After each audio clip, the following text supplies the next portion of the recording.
The Week 1 quarterback play for the respective teams seemed worlds apart. Joe Burrow certainly had some missteps in his maiden voyage as a pro, but showed a ton of resolve, particularly at the end of the game on what should have been a game-winning or at least tie-drive, unforgettable day for Browns quarterback, however, Baker Mayfield, who just seemed off, in particular with his prime target in Odell Beckham Jr. For more on that, we bring in our NFL insider, Adam Schefter. Baker targeted OBJ 10 times, Shefty, 4 more than any other Browns player, but he only had 3 catches for 22 yards. What are you hearing about why they're struggling to get on the same page? Ella, for whatever reason, these two have struggled to connect so far. The chemistry there has not been there, and that's the issue in Cleveland.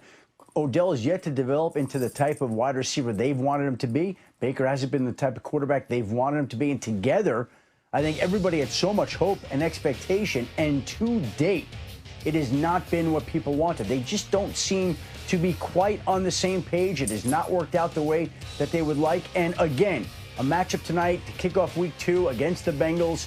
This would be an opportunity for Odell to eat, to do well, to really produce, and if he does, then everything will go away for a little while here. But if there's another setback, another loss, the cries in Cleveland are going to go louder and louder, and the questions will increase. And so that's why tonight's so important to the Browns and the Bengals, both 0-1. Somebody's looking at going to 0-2. And if it happens to be Cleveland, which would be a tremendous disappointment to those in that organization, it's only going to intensify the scrutiny surrounding those players in particular. Just to be clear, Shefty, you're not hearing any trade talk already?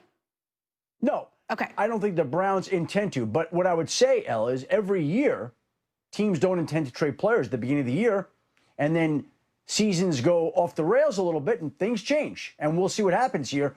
They're not intending or planning or wanting to trade Odell right now. No. And for what it's worth, everyone's been sort of waiting on OBJ to start saying something, and he's taken the high road last season at the beginning of this one as well. Let's talk about the beginning of this season. We are now a week removed from the Texans-Chiefs opener. What can you tell us about the COVID-19 test results from that game?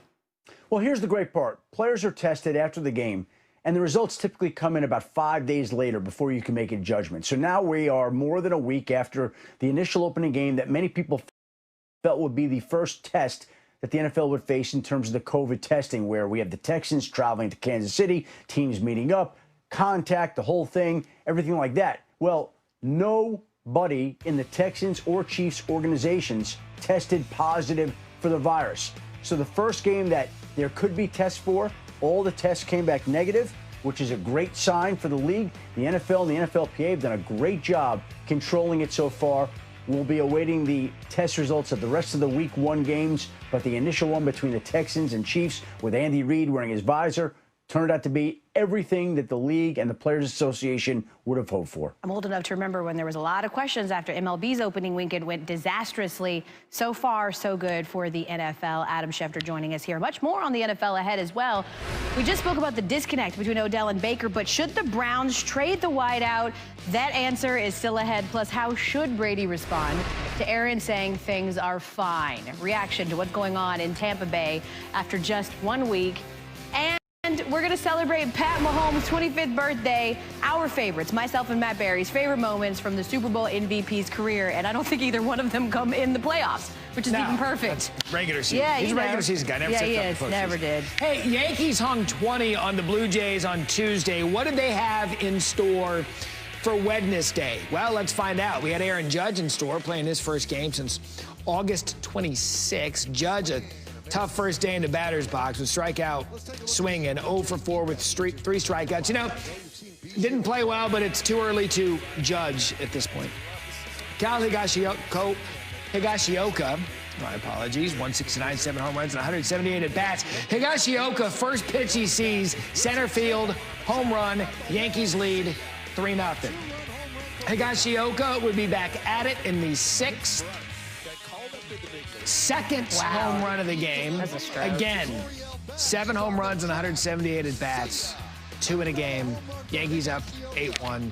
You know it's good for the Yankees when Higashioka comes up to bat again in the 7th. Here's John Sterling. The young right-hander Hector Perez-Diaz swung on and hit in the air to right. And that ball is gone into the right field seats. The 7th home run of the year and the 3rd home run of the game for Higashioka. the home run stroker, and getting higgy with it. Getting higgy with it. Nah. Higashioka, first player in Yankees history to produce 3 home runs a game, batting 9th in the order. Getting higgy with it. That got a legit giggle from me. 13-2. Yeah. Quite